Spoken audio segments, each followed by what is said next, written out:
addiction, we all know, is not solely substance dependence. The core feature is diminished control, right? Lack of control. We are saying the first step of AA is to admit we are powerless over the substance. So this lack of control is a core defining concept. And this lack of control will extend to non-substance addiction or behavioral addiction also. Because one thing is diminished control, and second thing is short term reward. So any behavior where we get some short term reward, right? And because of that, there is diminished control, may become addictive. And all the evidence, the studies that have happened in this domain suggest that behavioral addictions resemble substance addiction in many ways. So the only difference is that here, in one place we are talking of a substance and in another behavior. But other than that, the phenomenology, the way in which the symptoms manifest themselves, the tolerance, the fact that person needs to do more and more of that activity, the fact that other mental disorders may be present, the fact that there may be a genetic contribution, the fact that there may be certain neurobiological mechanisms like increased sensitivity to reward based activities, uh, the way the person responds to treatment, in that they need to be highly motivated, etc., is something that is similar in behavioral addictions and substance addictions. And this similarity is why we are now also talking of non substance or behavioral addictions. These type of behaviors are identified as the type of behaviors that are identified as being addictive are gambling, use of computers or social media, video games, exercise, shopping, porn viewing. Behavioral DSM-5, but unfortunately for now, only gambling disorder is included in that. Uh, Internet gaming disorder is included in the appendix as a condition for future study, but we all know from the patients who visit us to adolescents in our vicinity that it is a fast growing epidemic. Youngsters all around are depending more and more on internet. While engaged in the activity, whatever behavioral activity, examples we were talking about here, the brain generates feel good neurochemicals like dopamine that give us a temporary high. And because this, the young brain is more sensitive to that reward, they want to get that hit again and again, and that leads to a craving, and they continue to do that thing as they want more and more of that hit. And soon the behavior escalates and starts impacting that person's everyday life, their grades dropping, their friendships becoming only related to drug use, their social, being socially withdrawn. In every way, this it starts getting impacted. So a lot of people have talked about the concept of addiction, and that it's not just ingestion of substances, it is not just about consuming substances. There are other crucial factors. What are those factors? One is salience or importance, that the person's life is dominated by that substance. You will see that they're talking about it all of the time, they're recovering from its effects. So like I'll share with you a patient of mine who long back, who would start drinking from around 4 or 5 in the evening, would go on to drink till wee hours of the morning, then would sleep off till around the afternoon. So much so that he would not be able to work. He would only have time for one meal because rest of the time he was drinking. So his life was taken over by the substance. In the same way, if a person is only engaging in an activity, let's say like being gaming, and at the exclusion of other things, then that would mean that this action is behavior is dominating their life. There is a euphoria, there is a kick or a buzz or a high that they are deriving from the activity.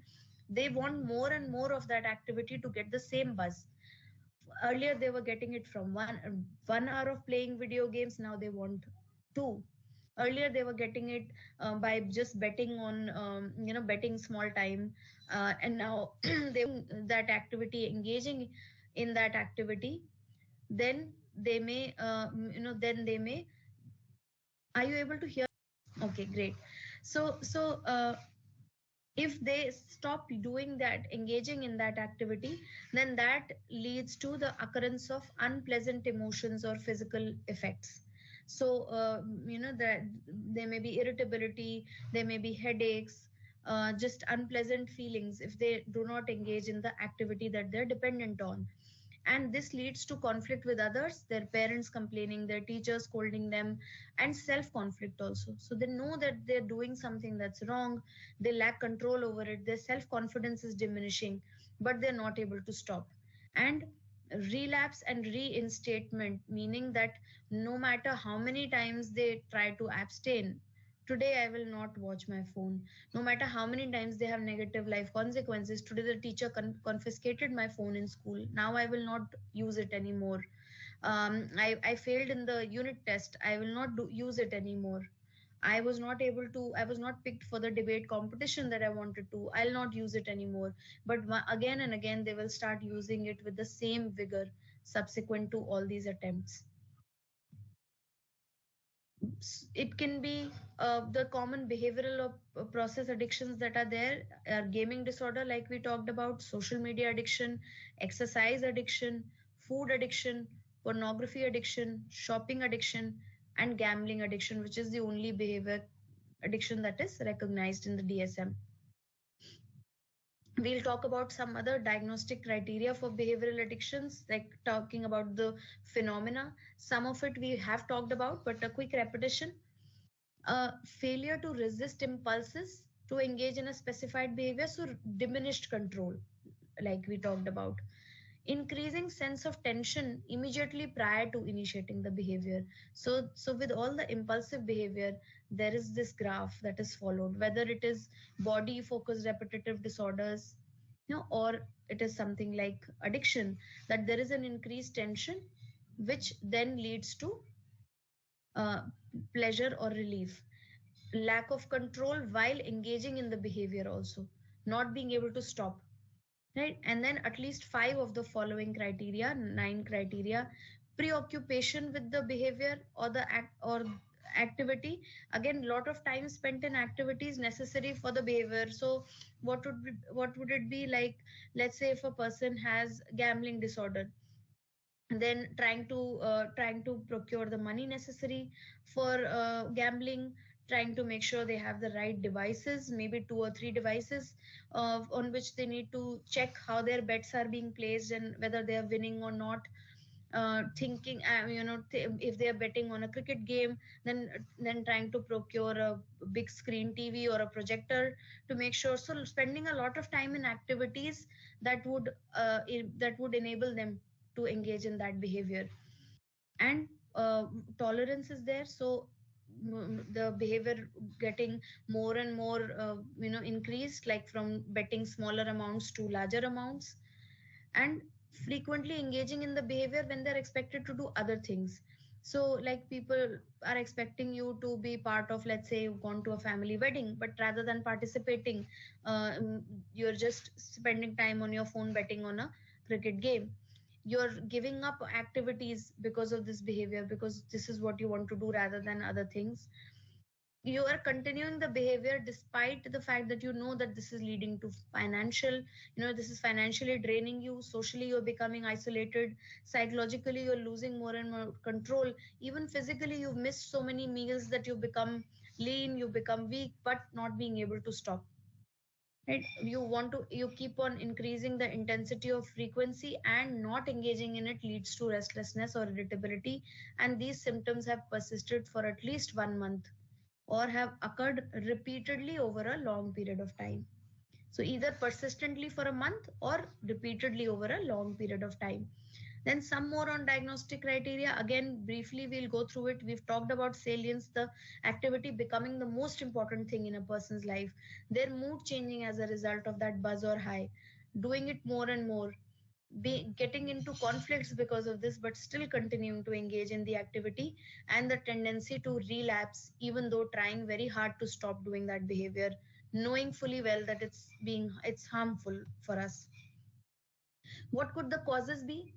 So in one studies, there are four traits had been identified that put teens at higher risk for addiction. Hopelessness, right? So we know that hopelessness may be a result of depression.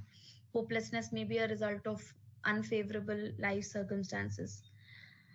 Anxiety sensitivity. So anyone who is predisposed to being an anxious person, again, they may use it for self medication to feel better, right? Somebody who has poor impulse control or who engages in sensation seeking behaviors like risk taking, engaging in reckless behaviors, whether it is sexual or it is driving, driving recklessly, or missing school just to have fun, or cheating because it's exciting to do something like that, or taking money, anything that gives that sensation, that high.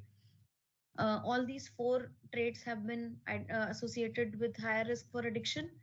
Then also it has been shown that depressive symptomatology, like we just spoke about hopelessness, right, and depressive symptomatology, so highly comorbid with mood disorders or anxiety disorders. If a person has difficulty with self regulation, like a case that I shared, those of you who attended the CBT workshop with me, the case that I shared was a person who was undergoing who had gone through a breakup, and because they were not able to regulate their emotions, because they felt like they needed to numb themselves, they had no coping skills, they started abusing the substance, right? If there has been any personal, academic, family problems, a patient of mine, 16-year-old, says that if I don't drink, I have to hear my parents fight all the time, and I can't do that, I can't handle that, right? Any risk taking or sensation seeking personality, poor coping, right?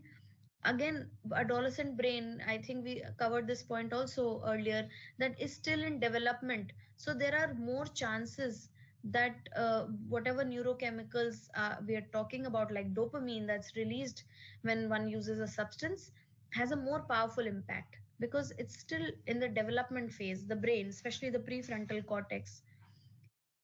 And of course, we've talked about that parts of the brain, the frontal brain that is involved in emotional regulation, impulse control, is still immature, still developing.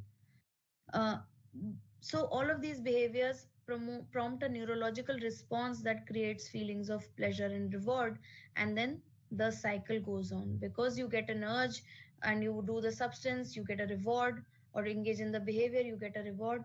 The cycle goes on and on. What would